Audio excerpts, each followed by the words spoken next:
Hello दोस्तों, स्वागत है आपका मैथ की दुनिया में। मैं श्वेता सालनी आज क्लास 10th के प्रश्नावली 8.1 के सेकंड क्वेश्चन को बताऊंगी।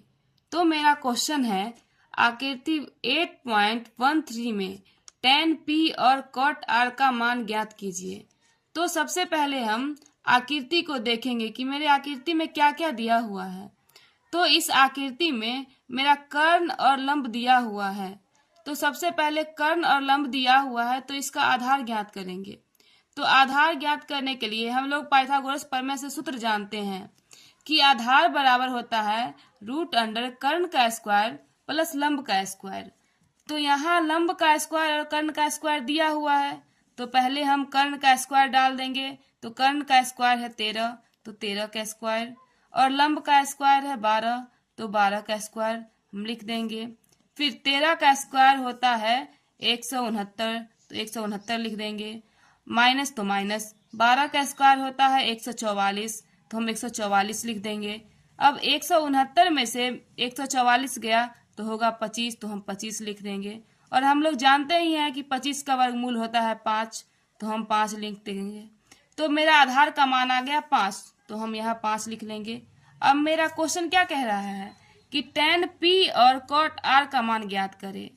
तो tan p और cot r, तो सबसे पहले तो हम लिख लेंगे tan थीटा बराबर क्या होता है। तो मेरा tan थीटा बराबर होता है लंब बट्टा आधार, तो लिख लेंगे लंब बट्टा आधार, माइनस cot थीटा बराबर क्या होता है, तो होता है आधार बट्टा लंब, हम लिख लेंगे आधार बट्टा लंब।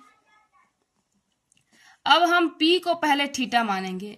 जब हम p को थीटा मानेंगे तो उसके सामने वाला जो भुजा होगा वो हमारा लंब हो जाएगा।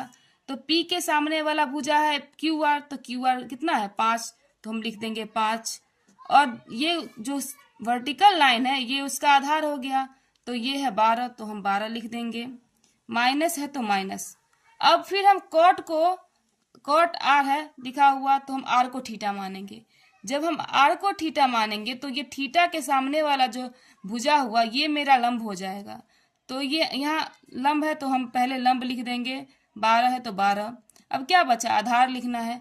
तो ये नीचे वाला जो सोई हुई रेखा ये मेरा आधार हो गया, तो हम लिख लेंगे आधार। अब मेरे पास आया 5/12 माइनस 5/12।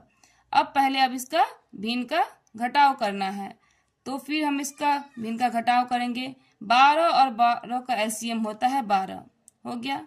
अब इसका हम भिन्न का जोड़ कर देंगे, 5 माइनस 5, 5 से 5 गया तो 0/12।